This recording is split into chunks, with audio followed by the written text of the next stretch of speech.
Bismillahirrahmanirrahim. Assalamualaikum warahmatullahi wabarakatuh.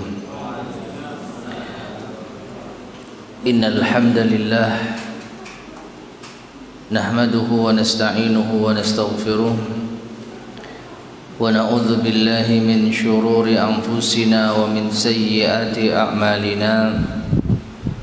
Man yahdihillahu fala mudilla lahu wa man yudlil fala hadiya lahu.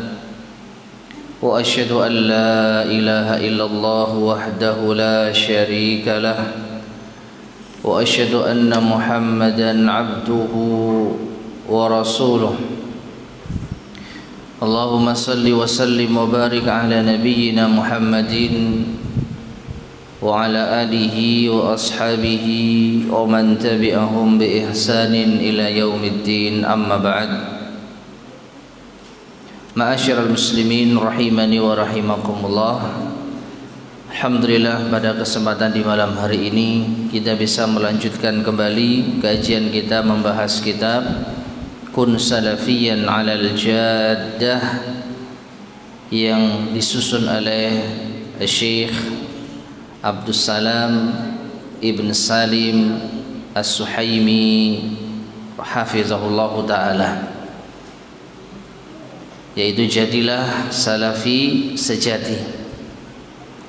Dan sekarang kita masuk pada pembahasan yang kelima atau bab yang kelima di dalam kitab ini.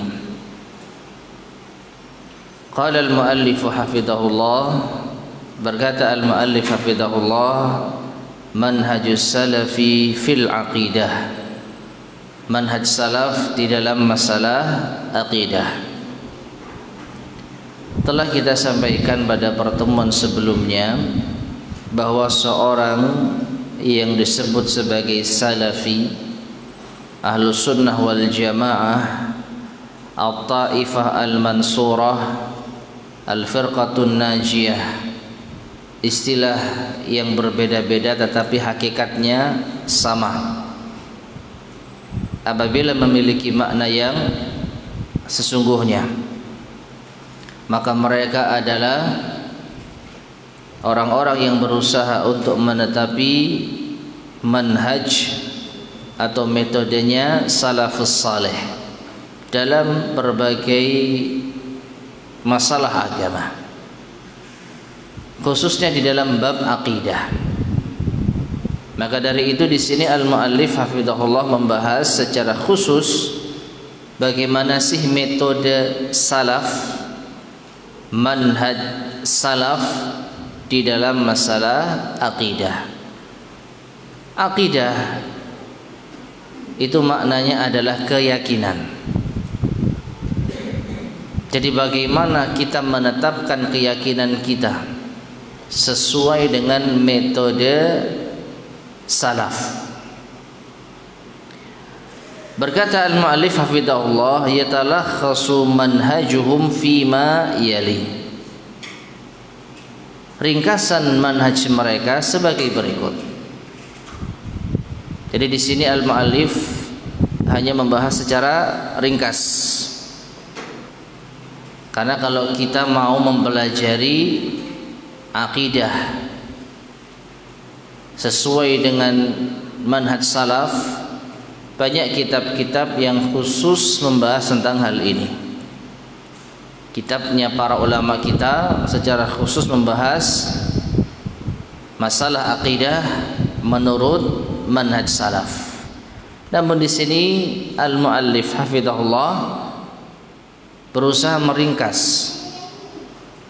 agar kita bisa memahami secara singkat bagaimanakah metode salaf di dalam masalah aqidah. Awalan, yang pertama, hasruhum masdarat talaqqi fi babil i'tiqadi ala kitabillahi wa sunnati rasulih sallallahu alaihi wasallam. Manhaj salaf membatasi sumber pengambilan ilmu di dalam bab akidah hanya dari kitabullah dan sunnah Rasulnya sallallahu alaihi wasallam. Ini teori yang sering kita dengar, sering kita dapatkan. Namun juga wajib untuk dipraktekkan, bukan hanya sekedar teori. Jadi manhaj salaf hanya mengambil ilmu tentang bab akidah dari Al-Quran, dari As-Sunnah. Wa fahmuhum, dan mereka yaitu manhaj salaf memahami lin nusus terhadap nas-nas tadi Al-Quran dan Sunnah ala dhawi fahmi salafis salih, sesuai dengan pancaran cahaya pemahaman salafus salih. Ini teori umum yang mungkin pelajaran mendasar yang kita dapatkan. Yang namanya manhaj salaf itu maka kembali kepada Al-Quran dan Sunnah sesuai dengan pemahaman salafus saleh. Ya, secara teori kita sering mendengarkan dan mendapati hal ini, tapi prakteknya harus kita benar-benar jaga. Ya, mengambil akidah hanya dari Al-Quran dan As-Sunnah, itu pun dipahami sesuai dengan pemahaman salafus saleh. Kalau kita bicara salafus saleh panjang lebar sudah pernah kita sampaikan, mereka adalah Rasulullah sallallahu alaihi wasallam, para sahabatnya, para tabi'in, para tabi'ut tabi'in, generasi terbaik umat ini yang mendapatkan rekomendasi langsung dari Rasulullah sallallahu alaihi wasallam. Ya, jadi coba kita mengingat-ingat kembali apa yang sampai saat ini kita yakini, yang kita pegang teguh, apakah sudah sesuai dengan penerapan teori ini. Dalam masalah akidah, bagaimana keimanan kita kepada Allah, kepada Rasulnya, kepada takdir, kepada hari akhir. Sudahkah kita mengambil sumber dasar dari Al-Quran, dari As-Sunnah, dan sesuai dengan pemahaman salafus saleh? Adakah salaf kita yang berbicara tentang hal ini? Itu yang pertama. Tsaniyan, yang kedua, manhaj salaf di dalam masalah akidah, ihtijajuhum bis sunnati sahihati fil aqidah. Manhaj salaf berhujjah dengan sunnah yang sahih di dalam masalah akidah. Sebenarnya ini sudah tercakup di dalam poin yang pertama. Manhaj salaf hanya mengambil akidah dari Quran dan Sunnah. Namun di poin yang kedua ini lebih tegas lagi, lebih rinci lagi, yaitu manhaj salaf berhujjah menjadikan sunnah yang sahihah sebagai dalil dan dasar dalam masalah akidah. Wa sawa'an kanat hadhihi sunnatu sahihatu mutawatiratan am ahadan. Sama saja sunnah yang sahihah ini, kalau kita bicara sunnah, tentu ini erat kaitannya dengan apa? Hadis. Quran dan Sunnah, maknanya Quran dan hadis. Dan tentu saja yang dimaksud hadis Nabi Sallallahu Alaihi Wasallam. Jadi hadis-hadis yang sahih ini yang dijadikan hujjah oleh manhaj salaf, sama saja apakah hadis tersebut mutawatir atau ahad.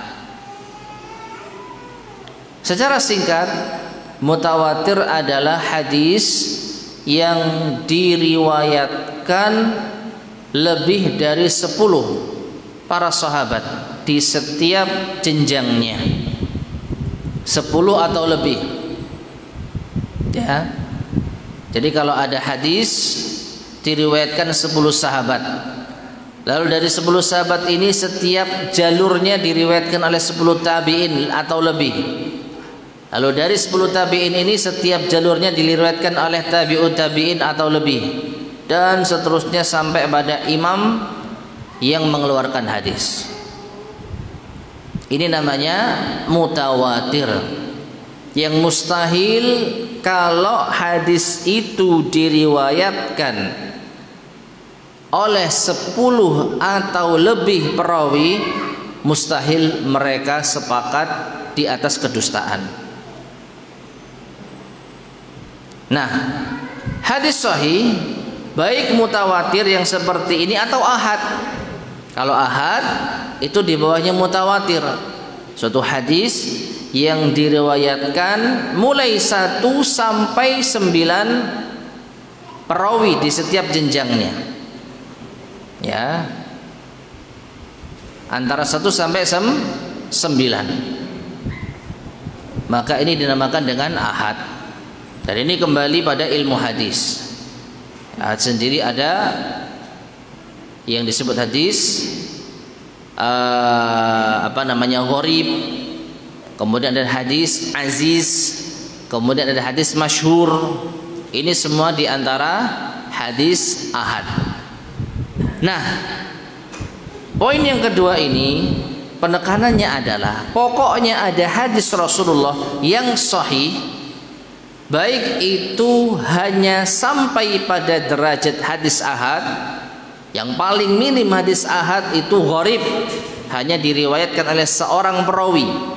Tapi kalau rawi itu bisa diterima, rawi itu thiqah di setiap jenjangnya, maka kesimpulannya hadis ini sahih. Dan kalau sahih, dia bisa dijadikan sebagai hujjah di dalam masalah akidah. Karena ada sebagian kelompok yang tidak menerima hadis ahad di dalam masalah akidah. Di antaranya ada kelompok yang mengingkari adanya azab kubur dengan alasan hadisnya ahad, tidak sampai mutawatir.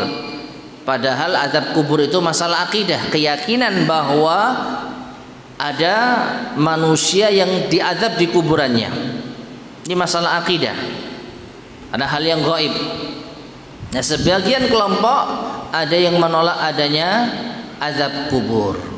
Alasannya hadisnya ahad, bukan apa? Mutawatir. Maka ini tidak bisa diterima. Manhaj salaf tidak peduli apakah hadis itu ahad atau mutawatir, yang penting sahih. Terlebih lagi di kalangan para ulama ada yang mengkritik pendapat tersebut. Kalau hadis tentang azab kubur itu ahad, padahal wallahu alam bisawab ada yang mengatakan mutawatir. Ala kulli hal, baik ahad ataupun mutawatir selama hadisnya sahih bisa dijadikan sebagai dasar dalam masalah akidah. Thalitsan, yang ketiga, manhaj salaf di dalam penetapan akidah.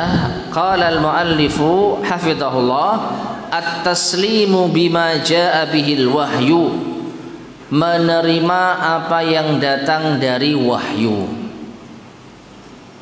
Dan ini sebenarnya penekanan atau penguatan dari poin yang pertama dan kedua.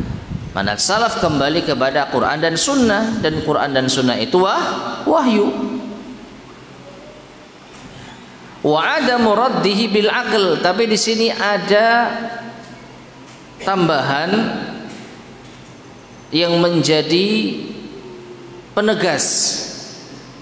Menerima wahyu yang datang ini tidak boleh ditolak dengan akal. Wa adamul khawdi fil umuril ghaibiyyati allati la majala lil aqli fiha, dan tidak membicarakan perkara-perkara gaib yang tidak ada ruang bagi akal di sana. Nah, ini sekali lagi perincian atau bahkan penegasan dari poin yang pertama. Ahlussunnah wal Jamaah manhaj salaf membatasi hanya mengambil akidah dari Al-Quran dan Sunnah. berarti tidak menerima akidah dari akal semata, tidak menerima akidah dari mimpi, tidak menerima akidah dari pendapat siapapun orangnya kecuali Rasulullah sallallahu alaihi wasallam. Ya. Jadi poin yang ketiga ini semakin mempertegas bahwa manhaj salaf menerima datangnya wahyu tentang masalah akidah, tidak menolak dengan akal. Wah, nggak masuk akal ayat ini, hadis ini tidak masuk akal. Nah, itu bukan manhaj salaf. Jadi menyesuaikan dalil dengan akal. Kalau dalilnya masuk akal diterima, kalau dalilnya tidak masuk akal ditolak. Maka itu bukan manhaj salaf. Manhaj salaf menerima dalil baik Al-Quran maupun hadis, baik mampu dijangkau oleh akal ataupun tidak. Terlebih tidak membicarakan hal-hal yang gaib yang tidak bisa dijangkau oleh akal manusia. Karena Allah Subhanahu wa taala memberikan kita akal itu batasan. Ya. Jangankan tentang Allah Subhanahu wa taala, Tuhan yang Maha Esa, tentang salah satu ciptaan Allah Subhanahu wa taala yang kita semua ingin untuk menjadi penghuninya, surga, kita tidak bisa menjangkaunya. Di mana Nabi SAW mengatakan, a'dadtu, Allah berfirman dalam hadis qudsi, a'dadtu li'ibadiyas salihin ma la aynun ra'at wa la udhunun sami'at wa la khatara ala qalbi bashar. Kata Allah Subhanahu wa taala di dalam hadis qudsi ini, aku siapkan surga bagi hamba-hambaku yang saleh yang tidak pernah dilihat oleh mata, tidak pernah didengar oleh telinga, dan tidak pernah terbesit di dalam hati manusia. Coba bisa nggak kita menjangkau bagaimana tentang surga? Dengan hadis ini nggak akan mungkin bisa. Kenapa?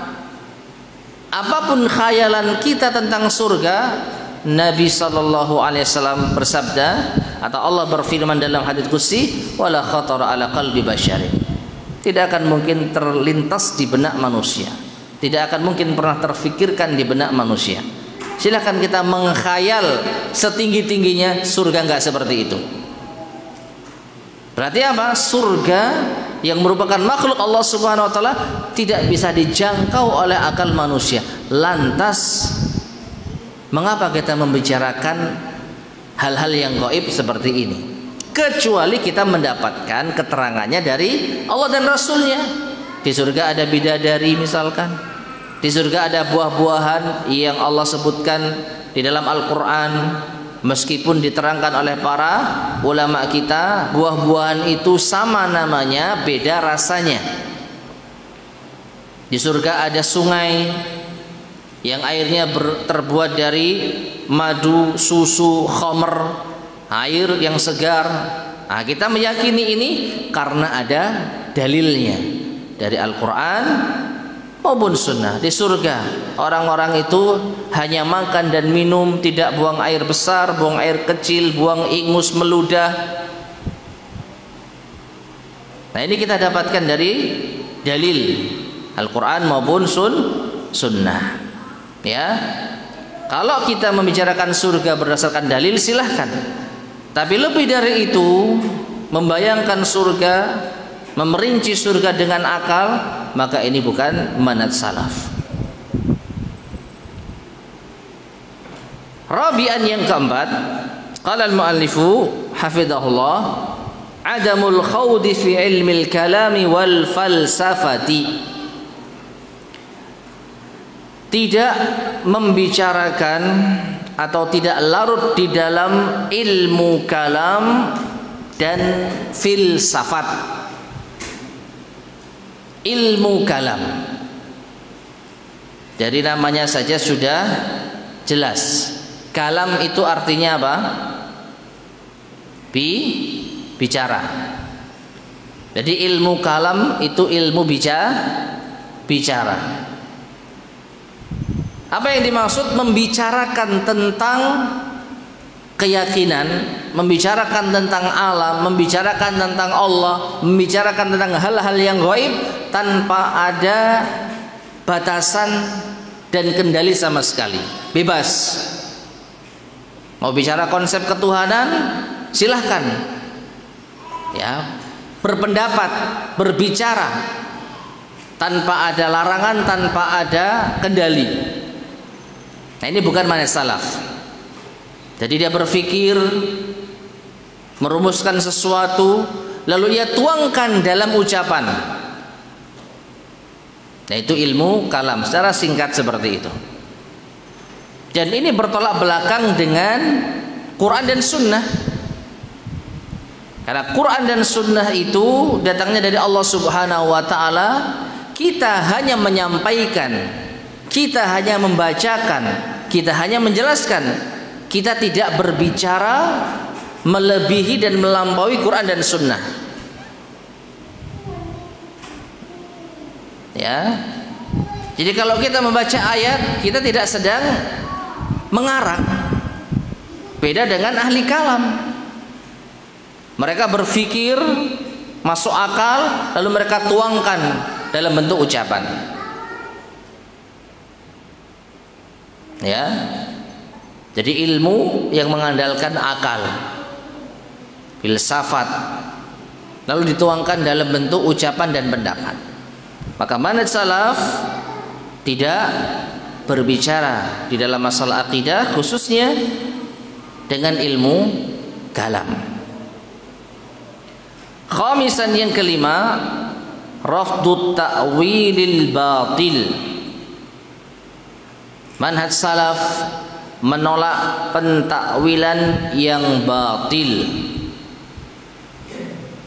Manhaj salaf menolak pentakwilan yang batil. Tapi ma'asyar muslimin rahimani wa rahimakumullah, di sini beliau mengatakan menolak pentakwilan yang batil. Berarti bisa dipahami manhaj salaf menerima pentakwilan yang sahih. Betul enggak? Berarti ada takwil yang batil, ada takwil yang sahih. Betul tidak? Kita katakan betul.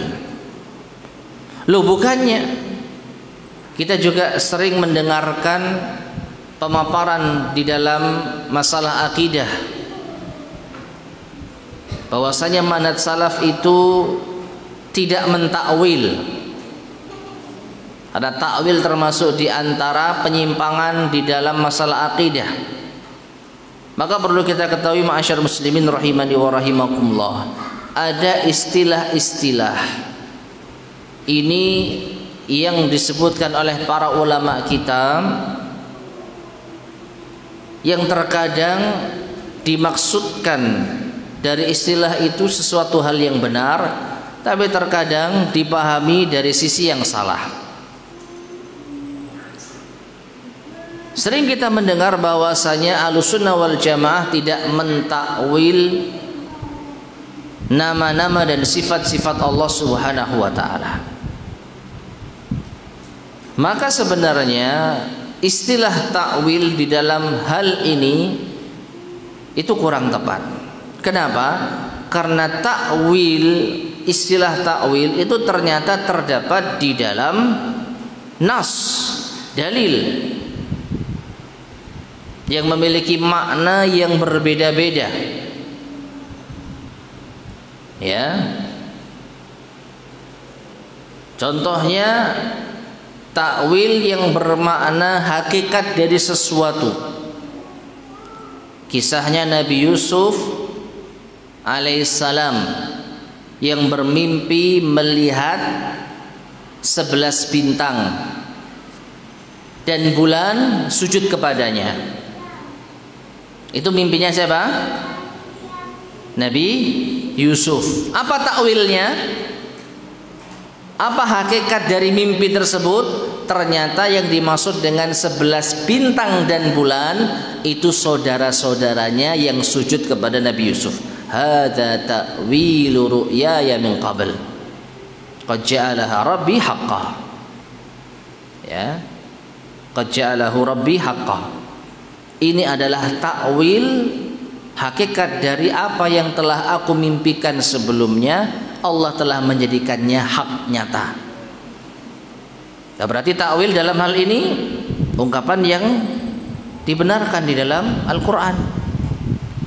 Ada lagi takwil yang bermakna tafsir, penjelasan, seperti doanya Rasulullah SAW kepada Abdullah bin Abbas radhiyallahu anhuma.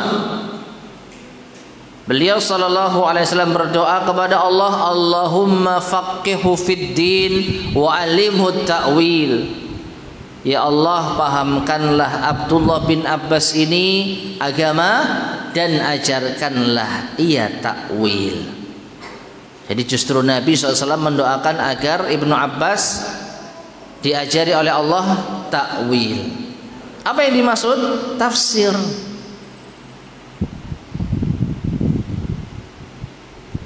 Tetapi memang tidak kita pungkiri, terkadang para ulama kita ada yang menggunakan istilah takwil untuk pentafsiran yang batil.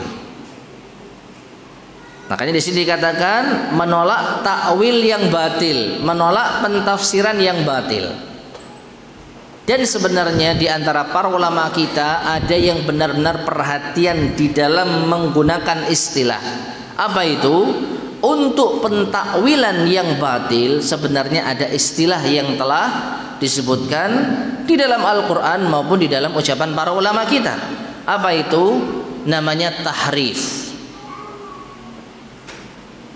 Allah Subhanahu wa taala berfirman tentang orang-orang ahli kitab, yuharrifunal kalima an mawadhihi. Mereka mentahrif ucapan dari tempatnya. Apa yang dimaksud mentahrif? Merubah maknanya, mentafsirkannya dengan salah, mentafsirkannya di luar tempatnya. Dan ini istilah yang lebih tepat agar kita tidak menjadi bias takwil ini apakah hak atau batil. Ala kulli hal, kalau di sini Syekh mengatakan takwil yang batil, maka langsung kita harus pahami, oh yang dimaksud adalah tahrif, penyimpangan makna. Nah, jadi Ahlussunnah wal Jamaah manhaj salaf menolak pentafsiran yang batil, menolak perubahan makna di dalam nas Al-Quran dan Sunnah dengan cara yang batil. Contoh yang paling jelas, ketika kita menjumpai ayat-ayat tentang sifat, lalu kita maknai dengan makna yang batil. Apa contohnya? Ketika Allah Subhanahu wa taala mengatakan di dalam Al-Quran, Ar-Rahmanu 'alal arsy istawa. Ar-Rahman, Allah yang Maha Pengasih, berada di atas arsy, beristiwa. Nah, sebagian kelompok yang menyimpang mentakwil dengan takwil yang batil, atau kalau pakai bahasa yang lebih pas, mentahrif makna istiwa, memalingkan makna istiwa dengan istaula.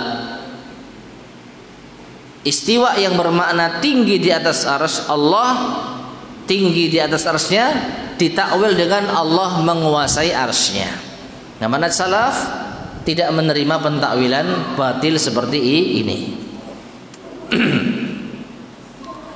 Sadisan yang keenam, al-jam'u bainan nusus fil mas'alatil wahidah. Manhaj salaf di dalam masalah akidah yaitu menjamak, mengkompromikan, mengumpulkan antara nas-nas, antara dalil-dalil dalam satu masalah. Jadi di antara metode salaf itu tidak hanya menetapkan satu dalil tanpa melihat dalil yang lain. Jadi dalil-dalil itu dikumpulkan, dikompromikan, lalu disimpulkan. Nah, itulah manhaj salaf.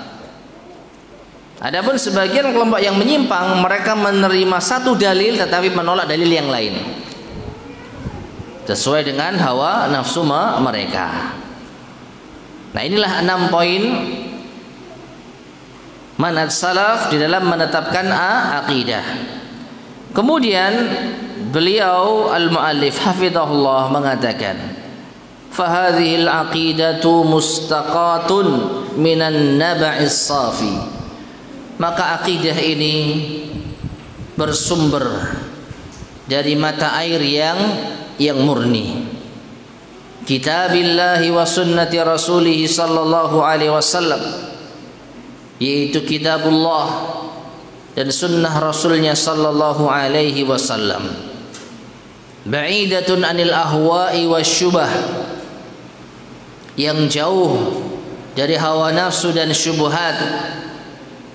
Fal mutamassiku biha, maka orang yang berpegang teguh dengan kitab dan sunnah ini, berpegang teguh dengan akidah yang sahihah ini, yakunu mu'azziman li nususil kitab was sunnah, maka ia telah mengagungkan, memuliakan nas-nas kitab dan sunnah. Li'annahu ya'lamu anna kullama fiha haqqun wa sawabun, karena ia mengetahui bahwa setiap apa yang ada di dalamnya, di dalam kitab dan sunnah itu hak, adalah hak wa sawab dan benar. Qala al-Imam al-Barbahari rahimahullah, Imam al-Barbahari rahimahullah berkata di dalam kitabnya Syarhus Sunnah, wa'lam rahimakallah, ketahuilah semoga Allah merahmatimu, anna ad-dina innama jaa min qibalillahi tabaraka wa ta'ala, bahwasanya agama ini datang dari sisi Allah tabaraka wa ta'ala. Lam yudha' ala uqulir rijali wa ara'ihim, agama ini tidak diserahkan kepada akal-akal manusia dan pendapat-pendapat mereka. Dan ini masuk akal, ya. Maka justru manusia yang paling benar di dalam menggunakan akal itu ahlus sunnah. Ahlus sunnah tidak menolak penggunaan akal di dalam masalah agama. Ahlus sunnah wal jamaah justru menggunakan akal mereka di dalam masalah agama, hanya saja dibatasi. Hanya saja akal ini harus tunduk kepada dalil, bukan dalil yang harus ikut akal. Kenapa? Karena dalil itu pasti benarnya selama apa? Sahih. Kalau Al-Quran sudah pasti benar, kalau hadis harus sahih. Tidak mungkin sesuatu yang datang dari Allah Subhanahu wa ta'ala itu batil. Tidak mungkin sesuatu yang datang dari Rasulullah SAW itu keliru. Maka kalau ada dalil, maka wajib untuk diterima. Lalu tugas akal memahami, bukan merekayasa, bukan mengakali. Ya. Adapun kelompok yang menyimpang, maka mereka menyerahkan urusan agama kepada akal-akal mereka. Mereka menyerahkan urusan agama kepada tokoh-tokoh mereka yang dianggap memiliki akal yang hebat. Padahal yang namanya akal manusia itu berbeda-beda. Pendapat manusia itu beraneka ragam. Ada yang memandang dari sudut ini, ada yang melihat dari sudut yang itu. Jangankan masalah akidah, masalah sehari-hari saja pendapat manusia berbeda-beda, tidak bisa dipaksakan. Maka kalau agama diserahkan kepada akal manusia, maka kacau. Orang akan memegang suatu keyakinan sesuai dengan pandangannya, tapi yang lain berpendapat sesuai dengan pandangannya. Kacau. Contohnya apa? Kesyirikan. Sebagian kaum merasa kita ini pantasnya nyembah matahari. Kenapa? Matahari itu makhluk yang luar biasa, terang, besar, bersinar, bermanfaat. Sedangkan yang lain tidak terima. Salah nyembah matahari, kita harus nyembah apa? Bulan. Oh tidak bisa, kita harus nyembah pohon. Jangan, kita harus nyembah makhluk gaib. Ada yang nyembah batu. Nah, ini kalau dikembalikan kepada akal, kacau, karena masing-masing memiliki pendapat tersendiri. Maka Ahlussunnah wal Jamaah menyerahkan masalah akidah kepada Al-Quran dan Sunnah, Allah dan Rasulnya. Dan ternyata dalam masalah tauhid, Allah dan Rasulnya mengajak kita untuk mengesahkan Allah Subhanahu wa ta'ala di dalam masalah ibadah. U'budullaha wajtanibut taghut. Sembahlah Allah semata, jauhilah taghut. Ya, ayat-ayat Al-Quran dan hadis-hadis Nabi SAW sangat jelas menerangkan tentang kesyirikan, batilnya menyembah matahari, batilnya menyembah bulan, apalagi menyembah berhala, apalagi menyembah sapi betina. Maka Allah Subhanahu wa ta'ala lah yang menentukan agama ini. Jadi agama datang dari sisi Allah, tidak diserahkan kepada akal manusia. Wa ilmuhu indallahi wa inda rasulihi. Maka ilmu agama ini dikembalikan kepada Allah dan Rasulnya. Fala tattabi syai'an bihawak. Maka janganlah engkau mengikuti sesuatu apapun dengan hawa nafsumu. Ini masih ucapannya siapa? Al-Imam Al-Barbahari dalam kitabnya Syarhus Sunnah. Jangan kau ikuti sesuatu pun dari hawa nafsumu, fatamruku minad din, sehingga engkau bisa terlepas dari agama ini, fatakhruju minal Islam, dan engkau bisa keluar dari agama Islam ini. Fa innahu la hujjata lak, maka sesungguhnya tidak ada hujjah bagimu. Faqad bayyana Rasulullah sallallahu alaihi wasallam li ummatihi sunnata. Maka sungguh Rasulullah sallallahu alaihi wasallam telah menjelaskan kepada umatnya sunnah, wa awdahaha li ashabihi, dan telah menerangkannya kepada para sahabatnya. Wahumul jama'atu, mereka para sahabat adalah al-jamaah. Wahumus sawadul a'zam, dan mereka adalah rombongan manusia yang banyak sehingga dari kejauhan terlihat mereka berwarna hitam. Al-haq wa ahluhu, mereka adalah kelompok yang berada di atas kebenaran. Ya. Jadi Imam Al-Barbahari rahimahullah ta'ala memberikan nasihat, jangan mengikuti hawa nafsu sedikit pun juga, khususnya dalam masalah akidah. Kok kayaknya menurut saya akidah yang benar seperti ini, menurut saya keyakinan tentang malaikat yang benar seperti ini, malaikat itu menurut saya nggak nyata, malaikat itu menurut saya hanya dorongan dan bisikan baik, setan itu menurut saya hanya bisikan jahat, gak ada wujudnya. Ini kalau akal-akalan manusia sah-sah saja. Ya. Nah, ini namanya ilmu kalam. Pokoknya bicara apa yang ada di dalam benaknya, tuangkan dalam ucapan tanpa ada kendali dari syariat. tanpa ada kendali dari Alkitab dan Sunnah. Ahlussunnah wal Jamaah tidak. Kalau masalah akidah, mana dalilnya? Baru kita pahami sesuai dengan pendapat salafus saleh. Nah, begitulah Ahlussunnah wal Jamaah di dalam menetapkan akidah. Sudah masuk waktu Isya ya?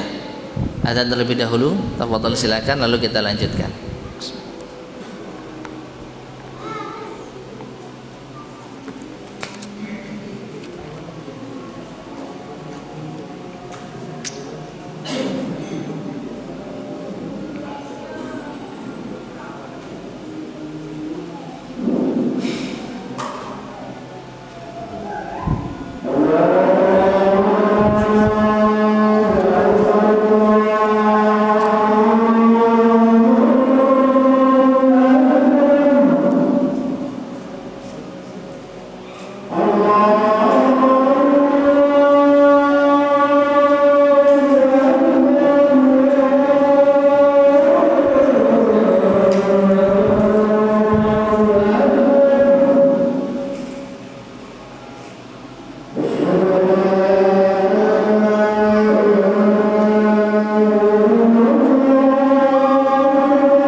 Bismillahirrahmanirrahim.